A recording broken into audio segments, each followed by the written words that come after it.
One of the inspirations for this class is the gladiator games at Rome. Such an interesting idea. It's fascinated us through history, through popular culture, and clearly is an idea that continues to give us some insight into human behavior today. And when we think of Rome, we think of the Colosseum. When we think of the Colosseum, we think of gladiator games. So this whole idea of the identity of a society, of a culture, being wrapped up in its public entertainments, Rome and the gladiator games are one of the best examples.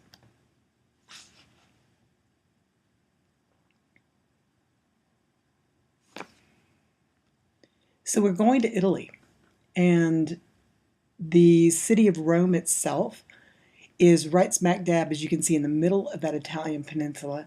It's on the western coast of the Italian peninsula, a place where there's good farmland, but not always good drainage. And one of the first things the Romans are going to have to do when they develop their city is to work on water.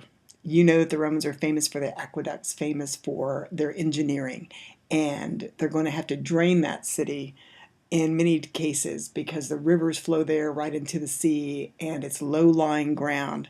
And so water, engineering water, the development of aqueducts will become very important for the Romans.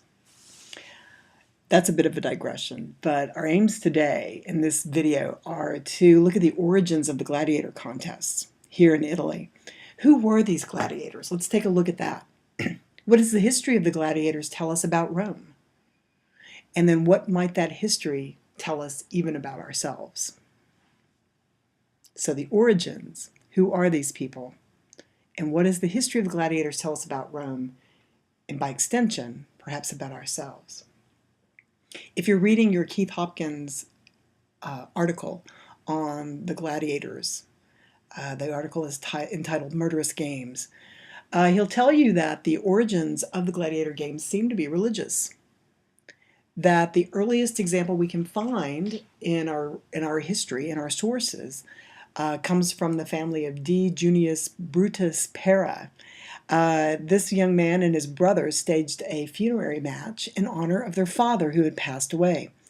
They hired or purchased 3 pairs of gladiators. These gladiators then fought to the death to celebrate the passing of their father's life.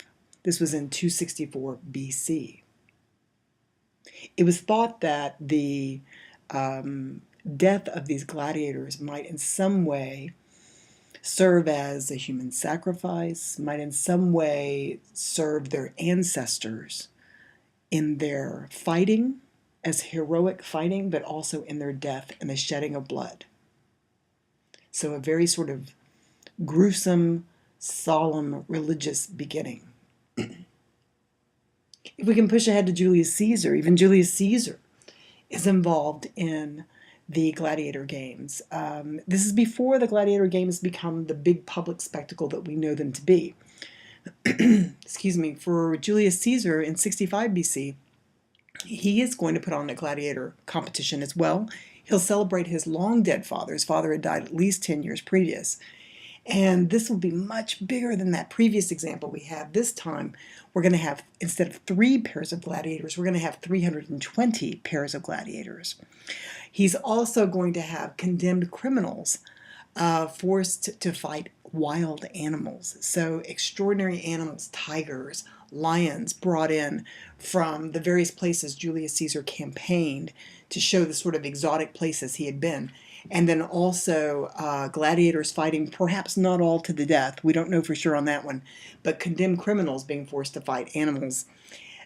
These fellows probably fought to the death. In 46 BC, he's going to celebrate victories in Gaul and Egypt. And he's also going to celebrate his daughter, who also has passed away. His daughter passed away in childbirth. So in 46 BC, he'll also put on games, and this time we'll have mock combat. So this won't be fighting to the death, but we'll have mock combat of his infantry. So his infantry will put on a show. But we'll also have cavalry and elephants. So a spectacle around a funeral celebration for the life of his daughter. So in 65, a gladiator games for his father, and then in 46, more sort of mock combat to celebrate not only his victories in Gaul and Egypt, but also the passing of his daughter. So as you can see that Julius Caesar's games not only speak to funerary issues, but also to celebrating his own achievements as a leader at Rome. There is this transition that Hopkins will try to emphasize, this transition from private to public games. There's evidence, Hopkins finds, that these grand funeral commemorations of families came to be expected by the people of Rome as sort of a big holiday, a big celebration. Not only would there be displays of courage and fighting and wild animals, but there would also be food. There would be great banquets put out for everyone who attended to eat, and everyone in the city would be invited.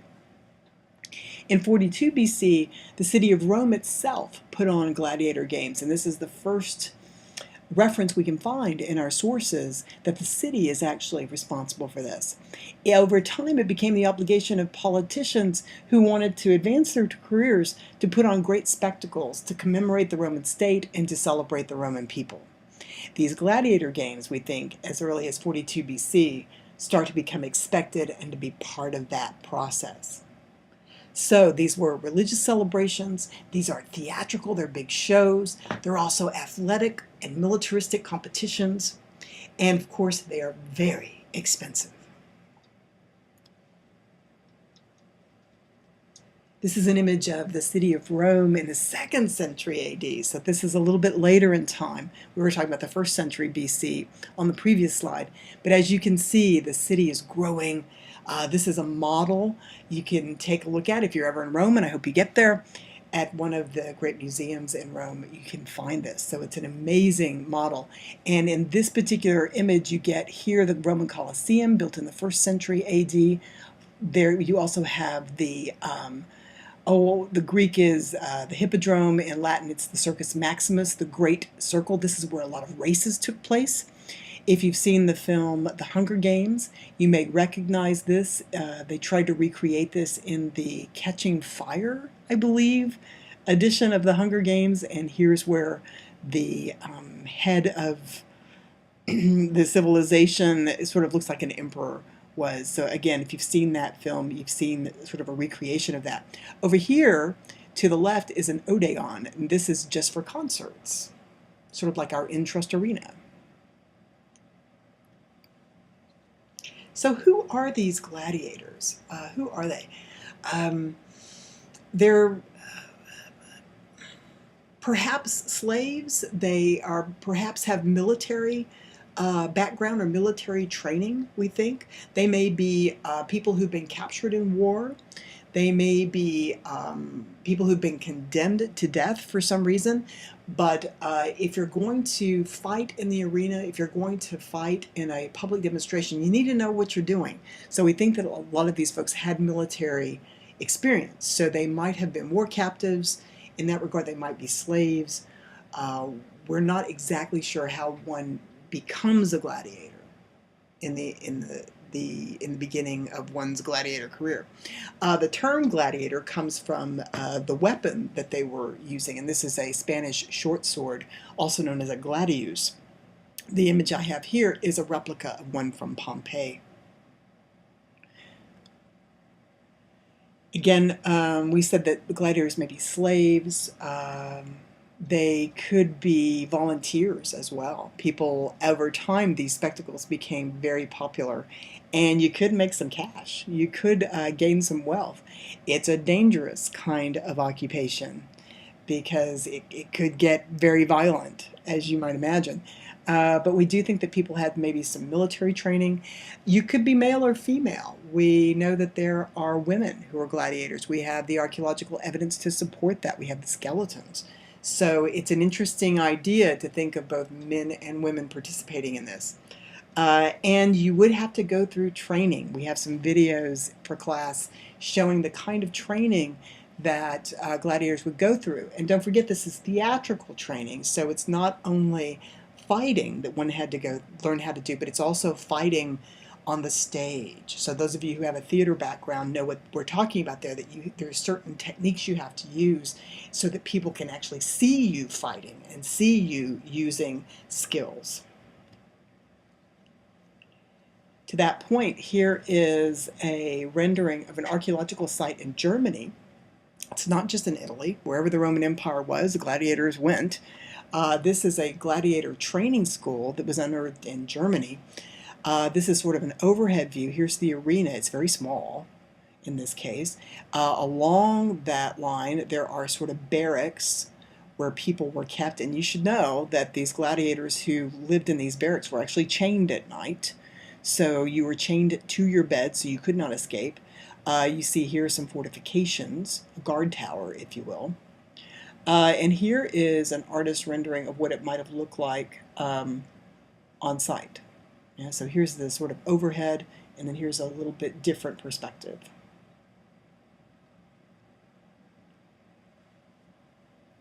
And here's what an artist believes the gladiator training school would look like. Again, here is a small arena where you get practice in the arena for the more theatrical ideals, and then all along here are the barracks in which the gladiators were kept.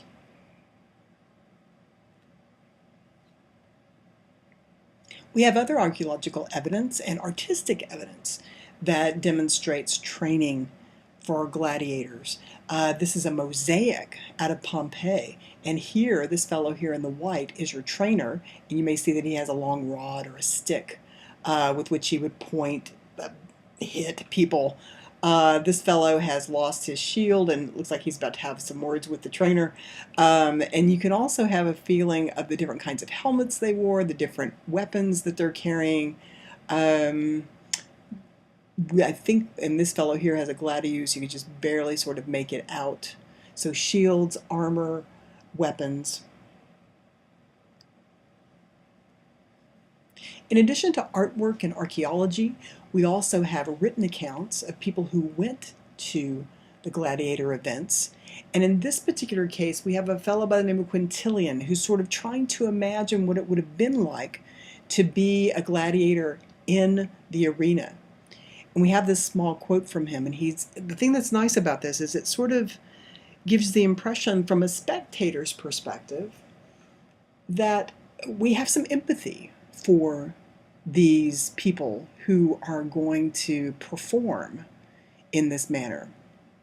So he's imagining that he himself is a gladiator, and Quintilian says, "And so the day arrived. Already the populace had gathered for the spectacle of our punishment, and the bodies about to die had their own death parade across the arena."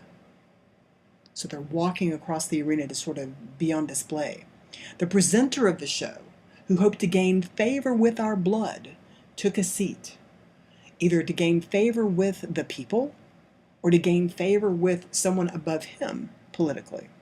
All around me I could hear the instruments of death, a sword being sharpened, birch rods and whips prepared.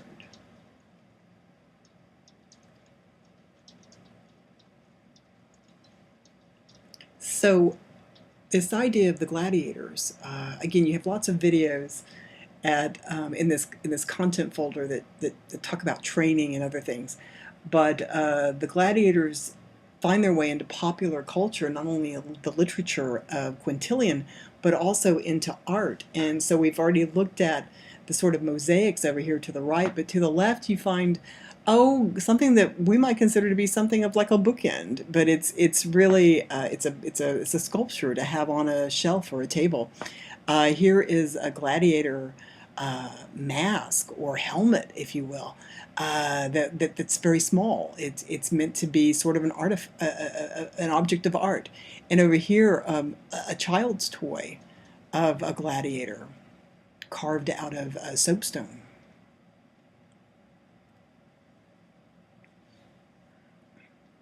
The gladiator games could be extraordinary. We've talked about the first one with being 3 pairs of gladiators. We talked about Julius Caesar increasing that to over 300 pairs of gladiators. When Trajan, the Emperor Trajan, opened up the Roman Colosseum in the year AD 80, This was a huge celebration for the city of Rome, and in this particular year, there were over 100 days of celebrations. You might need to know that the Colosseum itself was erected on the original space of the Great Roman Fire associated with Nero. Nero, the emperor in the 60s AD, wanted to clear out the slums of Rome, and so he set them on fire. He neglected to tell the people living there that they should get out. So a lot of people died in that fire, and Nero lost his life, primarily because of that and other activities he engaged in. At any rate, Trajan became the new emperor, and his family came to rule after Nero, and after a series of civil wars, at any rate. And one of the things he wanted to do as emperor was to sort of pay homage to the people of Rome. And so he built the Colosseum on that same spot where Nero had set fire to the slums, where Nero had killed so many. And this Colosseum was then dedicated to the people of Rome. So he had, in the year that it was opened, over 100 days of celebrations, over 100 days of entertainments. We have stories of this celebration that some may be exaggerated, but some say that over 5,000 animals were killed in a single day. There were individual and mass gladiator contests, so one-on-one contests, and then just so whole armies of gladiators fighting one another. There were mock combats where people were not expected to die. They reenacted great battles in Roman history. They could even flood the arena for mock naval combats and battles and sort of recreate great naval battles from Roman history. And yeah, if you thought the gladiator games of Julius Caesar's days were expensive, this is just beyond the pale. This was massive amounts of costs to put these games on, these 100 days in the year 80. In addition to Quintilian, we have other very famous philosophers who participated as spectators in the games. So we have the philosopher Seneca, we have the great Christian philosopher St. Augustine, who talk about going to the games themselves because they're curious, right? What's all this about? And then when they get into the games, they talk about how violent they are and how the crowd is really getting worked up. And so from Seneca and Augustine, we get sort of crowd psychology. And both of them suggest in their writings that this entertainment is seductive. It's kind of appeals to the basest element of us, but it's also dehumanizing. It's also making us forget our own humanity. So even as early as the 1st century AD and moving into the time of Augustine, which is in the 400s AD, we have this understanding of how this violent entertainment is sort of reflecting the culture of Rome, but also feeding Rome and making it even more violent than it ought to be. So this idea of Roman identity. Hopkins is going to tell you that the reason that the Roman emperors and others put on these games was that to remind the Romans of who they were and at what cost it had taken. You know your story of Juvenal, who we've looked at. He talks about the Roman Colosseum and the games, the bread and circuses, that people had sort of lost their way as citizens who vote and who actually run the show at Rome. And now we've got one-man rule. In order to maintain that empire, a lot of political shortcuts were taken. A lot of that democratic element went away. And so the Roman state knew that in order to keep the people happy, they needed to give them something in return, I suppose. And in particular, they wanted to remind them how great their empire was, but that also it had come at a cost. Because by then, Roman citizens weren't participating in their own military. And it was more and more allies from other places in the empire who were leading the charge militarily. So the state wants to remind people that Roman life is dangerous, that death is common, and it happens every day. And that the military campaigns that we engage in on a regular basis are dangerous, they're costly. Many lives are lost. And so the whole of the empire, Hopkins argues, is being paraded through the arena to remind the spectators, the Roman citizens assembled there, that while they might themselves not be on military campaign, that there are Romans and others out there on campaign all the time, and they need to be reminded of the dangers associated with that. So that's one idea that Hopkins brings forward. The gladiator games and the mock combat stage there, they taught lessons of history. Not only past battles, we've talked about that they could flood the arena for naval battles, that they would engage in mock combat with large numbers of gladiators, sort of acting out great military victories of the past. So they were learning lessons of history, but they were also learning the expectations that Rome had to maintain the empire. So life is dangerous in Rome. Death is common. Military campaigns are costly. The whole of the empire parades through the Colosseum, all these wild animals, the giraffes and hippopotami and all kinds of things that Italians never see. And not only that, but war captives who might themselves be forced to die in the arena before the assembled people.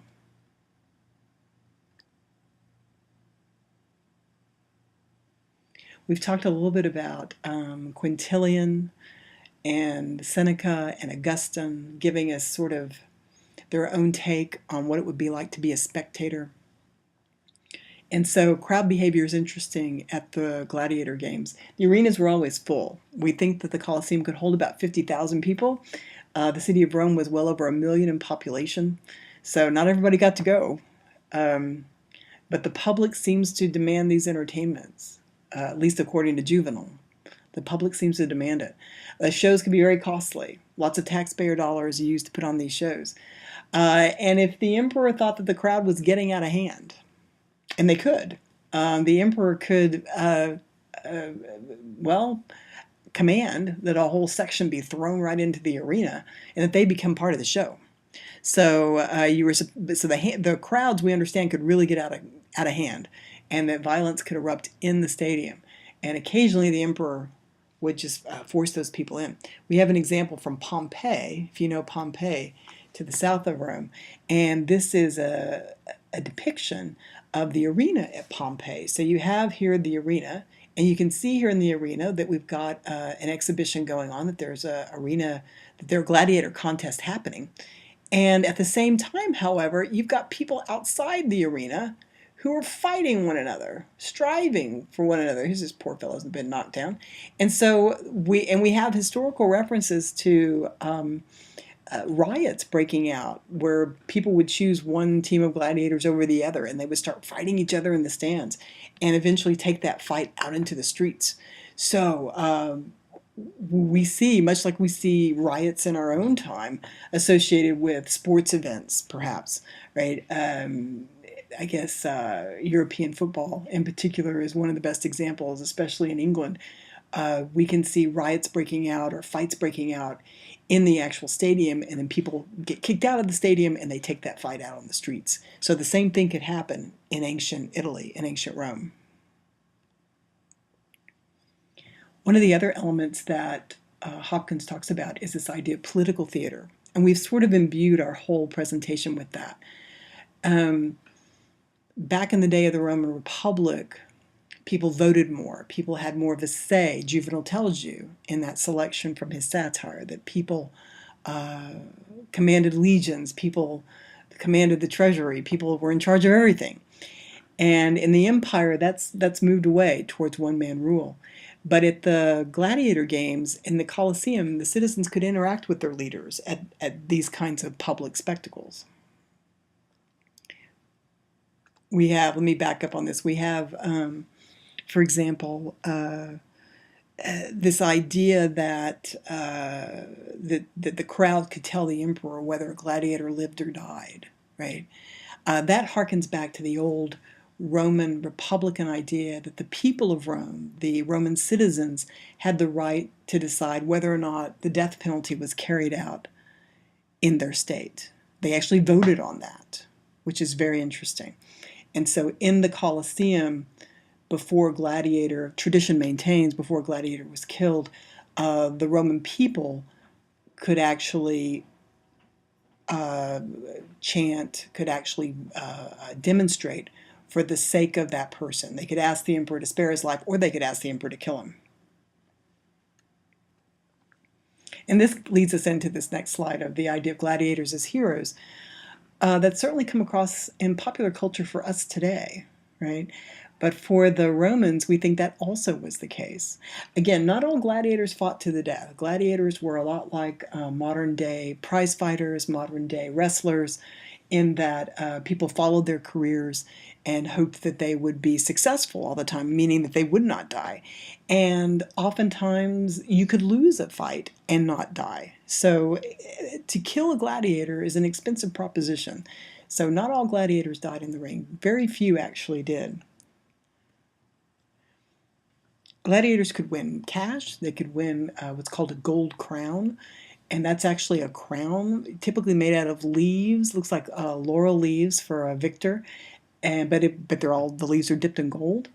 They could also win their freedom if they're very successful. They had legions of fans. They had groupies, people who sort of followed them around, traveled all around wherever they were fighting. And we have, as you've seen, I hope, at Blackboard, we have examples of graffiti from Pompeii that shows that people would just write up sayings about their favorite gladiator. And this one is Celadus the Thracian. So he's from Thrace, which is north of Greece. Celadus the Thracian, thrice victor, thrice crowned, the young girl's heartthrob. Right. So these guys were sort of the, I don't know, the popular figures of their day. We have toys that feature gladiators. We have baby bottles that have gladiator images on them. We have also, kind of tragically, the bodies of women who are wearing very expensive jewelry, so we think very upper class women, in the gladiator stalls at the arena in Pompeii. The reason we know that they're there is because when Vesuvius erupted and just covered the whole area with just tons of ash, these people were sort of trapped and died right there. And in this case, we have examples of women dying in the arms of gladiators. It sounds very romantic, but also very risque, because these kinds of relationships would have been very taboo in Roman society. So while we have this sort of romantic ideal of these great warriors who are entertainers, there's also some gut reality checks, also from the graffiti at Pompeii. And these are very short and sweet little references. And we see this: Severus, ex-slave, 13 victories, killed. And that's this one fellow's epitaph. Albanus, once slave of Scaurus. So both of these gentlemen slaves. Freed, 19 victories, 1. Spiculus of Nero's school, first fight, 1. So these are like scorecards, if you will. Optonetus, ex-slave, 16 victories, killed.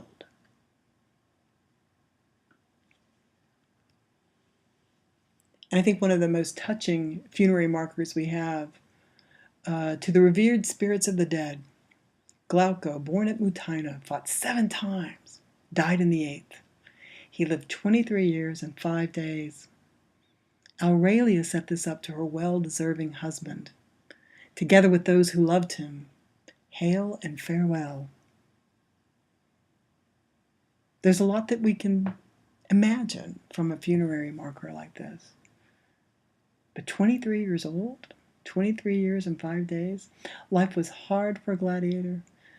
And if you had friends and loved ones and family members who would remember you in this way, well, that was something. But it was rare. So what conclusions can we draw from all this? Well, Rome was a violent society. Keith Hopkins is right, death was common.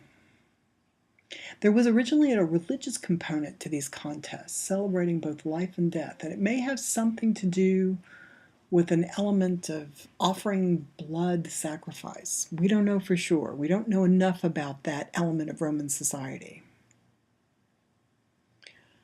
Rome supported public entertainments, and when these games went from private to public events, these events helped to shape what we've come to know as Roman identity. Gladiators were slaves. They were lower in the social order than the spectators. And Hopkins and others believe that's a key issue, that while your life might be hard as a Roman living in the city of Rome in the 1st century AD, at least it wasn't as hard as the poor guy who was fighting out in the arena. So somehow, socially, you're higher up in the pecking order. Spectacles and competitions for public amusement reflect the violence inherent in creating and maintaining that Roman Empire.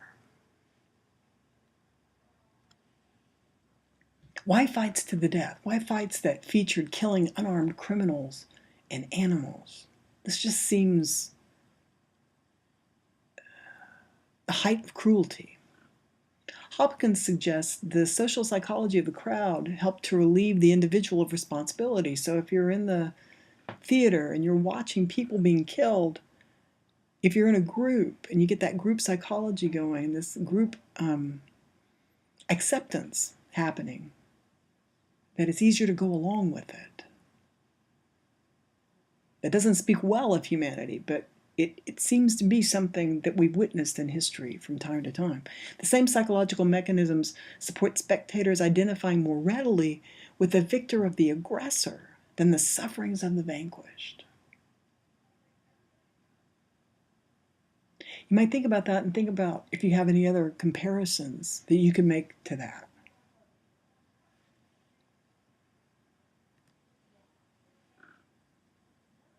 Finally, Hopkins says the popularity of gladiator shows was the byproduct of war, a society that lived in constant warfare, a society that maintained discipline and order, and a society in which death was constant. So the popularity of gladiator shows was the byproduct of war, discipline, and death. Can we draw modern comparisons? Can we compare the gladiator games of Rome to other places? Was it a unique situation, or is there something in the human condition that connects us to that? As you might imagine, that's something you can debate. We certainly have things like mixed martial arts competitions. These are not meant to be fights to the death. But then again, very few Roman gladiator contests were actually fights to the death. We also have UFC, or Ultimate Fighting Championships, right? These two are very violent. Do we identify more in those situations with the victor than with the person suffering? It's interesting to consider. Football.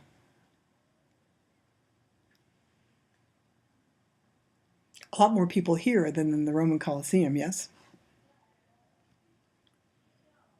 NASCAR, basketball even, is getting a little bit rougher than back in my day. A little more physical than back in my day.